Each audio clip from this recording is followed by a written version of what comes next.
Okey, sekarang ini dah jadi soalan lazim. Dulu orang akan tanya saya macam mana saya masuk Islam. Sekarang soalan lazimnya ialah, boleh tak cerita tentang pengislaman ibu saya? Alhamdulillah, 25 Oktober lepas, bulan lepas, Alhamdulillah, ibu saya telah pun kembali kepada Islam. Alhamdulillah. Itu pun selepas 14 tahun saya memeluk Islam. Yang pertama, tuan-tuan dan puan-puan, jangan puji saya, sebab have nothing to do with me. Hazza min fazli Rabbi, semuanya daripada Allah Subhanahu Wa Taala. Kita hanya syukur Allah jadikan kita asbab. Bukan kerana skill saya hebat, tak ada. Bukan kerana saya rajin berceramah, tak ada. Ini Allah punya kerja, tapi kita usaha saja. Segalanya kembali pada Allah. Itu pertama. Ya, saya tak nak tahu tuan perempuan rasa, oh dia ni rajin berdakwah, mesti dia pandai ada ayat apa ke, jampi apa ke dia pakai. Tak ada. Tak ada jampi-jampi. Okey? Itu syukur pada Allah, pertama. Kedua, tuan-tuan dan puan-puan, sebenarnya dakwah saya lebih banyak disasarkan kepada ayah saya berbanding dengan ibu saya. Sebab saya dapati ayah saya, dia lebih terbuka untuk bercakap, dan ibu saya, dia okey, tapi dia bukan jenis yang suka cakap pasal agama. Jadi banyak dakwah saya disasarkan kepada ayah saya. Tetapi ibu saya pula yang lebih awal memeluk Islam, alhamdulillah. Dan sebenarnya saya tak pernah tanya dia kenapa dia tiba-tiba memeluk Islam. Tetapi saya ada buat ajakan. Jadi selepas dia memeluk Islam pada 25 Oktober tu, sewaktu saya bawa dia makan, waktu itu sepupu saya yang lebih awal memeluk Islam berbanding dengan saya, dia hubungi saya dan dia tanya, macam mana you cakap sama mak you sehingga dia masuk Islam? Saya kata, saya mana tahu. Apa pasal lu punya mak masuk Islam? Saya mana tahu. Habis tu you yang Islamkan dia? Saya tak ada tanya kenapa dia mau masuk. Dia mau masuk, saya alu-alukan. Kalau you mau tahu, tak apa. Mak saya ada sebelah, you tanya dekat dia. So mereka cakaplah dalam Cantonese. Mereka cakap dalam Cantonese. Bila mak saya jawab, mak saya bagi tahulah sebab dia, kenapa dia masuk Islam. Maka mak saya kata, sebab yang pertama, dia nampak perubahan pada saya. Perubahan apa? Sebab dia tahu anak dia ni siapa dulu. Anak dia ni kira tahap panas baran tu dahsyat lah. Kalau mak cakap sepatah, kita cakap 10. Dia cakap 10, kita cakap 100. Kalau mak tinggikan suara macam ni, kita kasih full blast, kasih pecah itu speaker. Kalau mak kata jangan balik balik awal, maksud dia jangan balik lewat malam, tapi balik awal sikit. Saya balik awal pagi. Itulah. Walaupun dah bekerja, tapi minta duit dari mak, ya, untuk kehidupan seharian, sebab banyak pergi clubbing dan sebagainya. Tetapi selepas saya memeluk Islam, dia sendiri nampak, ini apa yang dia cerita lah, dia nampak saya punya panas baran pun dah banyak kurang. Malahan dia sendiri pun macam tak percayalah, ini anak aku ke? Sebab kalau saya dulu memang pemarah, cepat naik angin.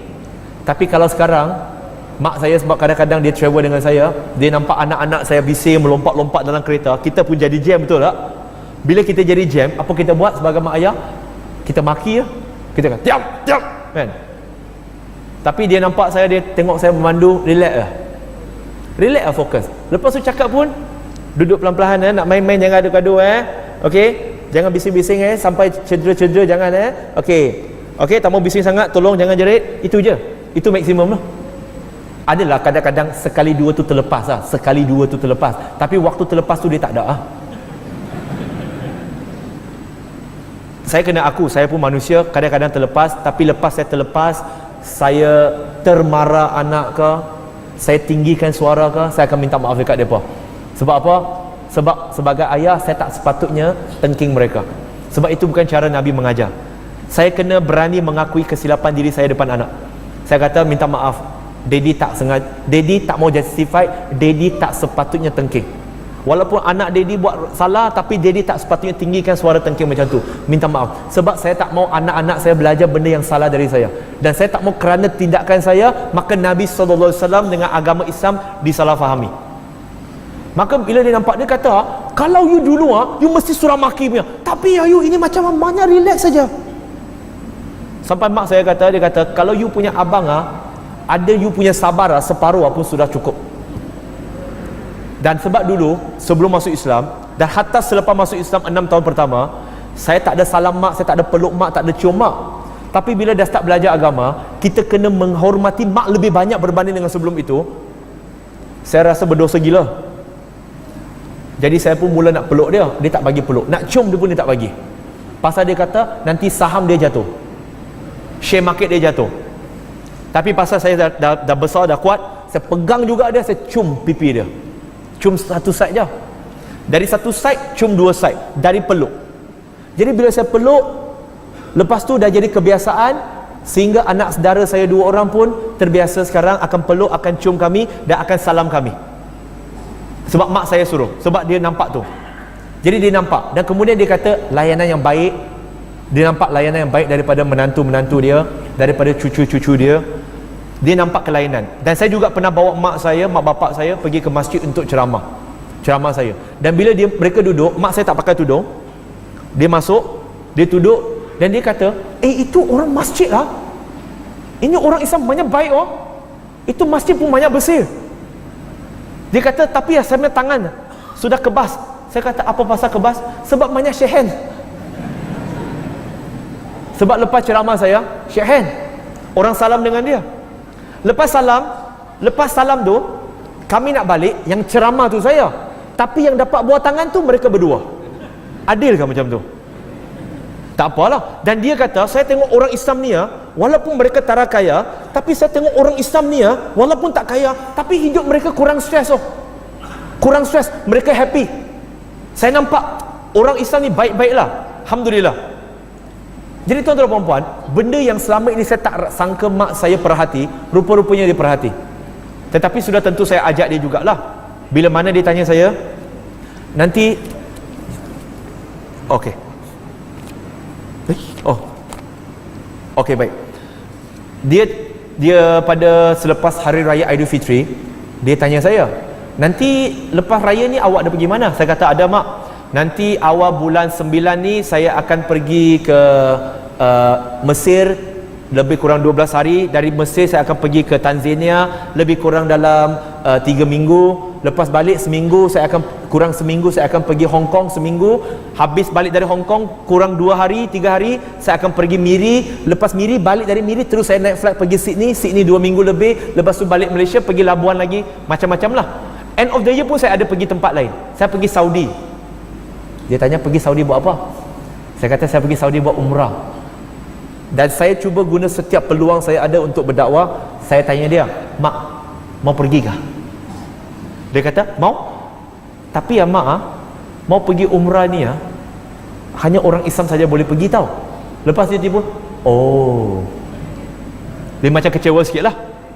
Tapi saya ajak lagi. Lepas saya balik dari Australia, saya tanya dia lagi, so mak, macam mana nak pergi umrah ni? Saya kena cepat nak submit ni. Mak saya masuk Islam bukan kerana nak pergi umrah, bukan. Bila saya cuma gunakan peluang ini untuk cari ruang untuk bercakap dengan dia pasal Islam. Jadi bila saya ajak dia kata, mak nak pergi. Tak apa, esok saya pergi jumpa dia. Bila jumpa, saya kata, okey mak nak pergi kan? Betul? Okey. Dan saya dah bagi tahu dekat mak kan, kalau nak pergi umrah ni kena orang Islam kan? Maksudnya mak kena masuk Islam lah. Jawapan dia sempoi je. Okey lah. Saya dah ready dah. Dia dah ready dah. Dia tanya saya bila. Kalau you tanya saya bila, esok lah terus buat. Apa saya cepat sangat? You tanya saya bila mak? Esok lah. Terus buat lah esok. Jadi esoknya terus, alhamdulillah.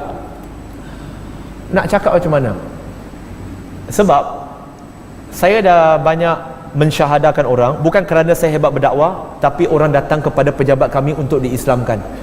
Okey? Barangkali dah beratus syahadah saya kendalikan. Tetapi pada tengah hari yang saya nak syahadakan mak saya tu, mak saya dah ada kat office. Yang paling nervous tu bukan mak saya. Yang paling nervous tu saya. Saya mundur-mundir, saya ke depan ke belakang, duduk bukan, minum bukan, makan bukan, lapar tapi tak makan. Makanan dah ada tapi tak makan. Ulang-alik. Staff saya tanya saya, kenapa bro? Makanlah dulu bro. Saya kata tak boleh, tak mau dulu. Sebab apa? Saya kata saya tak tahu. Saya nervous lain macam. Sebab kita saya nak syahadakan, yang saya nak syahadakan tu adalah ibu yang mengandungkan kita, ibu yang membesarkan kita, ibu yang menjaga kita, yang memasak kita, segalanya. Dan sudah tentulah syahadah tu saya buat dalam bahasa Arab, kemudian terjemahannya saya buat dalam Cantonese. Dan saya lelaki, saya jarang menangis. Tetapi pada hari itu lepas mak saya syahadah, benda tu datang semula jadi. Bila saya peluk mak saya saja, saya menangis, mak saya pun menangis. Susah nak menangis, tapi gugur juga air mata jantan tu lah. Sebab sangat terharu. Dan waktu itu bapak saya pun ada. Bapak saya juga tengok benda tu. Dan saya juga ada ajak bapak saya. Cuma bapak saya dah ajak dia bertahun-tahun. Dia kata bagi saya lagi 2 bulan. Saya kata saya sudah bagi you berapa tahun, you lagi minta 2 tahun, 2 bulan. Saya kata tak apalah, saya bagi you lagi 2 bulan. Maksudnya penghujung bulan depan tamat kontrak. Saya hanya berusaha, tuan-tuan dan puan-puan. Saya tak boleh paksa. Tetapi saya tahu impian saya ini adalah impian semua mu'alaf yang masih ada family yang masih belum Islam. Sebab kami ada family yang masih belum Islam, maka kecenderungan kami nak berdakwah ini banyak. Saya juga harap tuan-tuan dan puan-puan ni yang ada kawan-kawan yang belum Islam ni juga perlu ada rasa cinta dan kasih sayang kepada mereka untuk selamatkan mereka, untuk bercakap dengan mereka. Mereka nak terima tak terima, itu terpulang pada Allah Subhanahu Wa Taala. Okey, harap saya menjawab persoalan tuan tadi. Baik.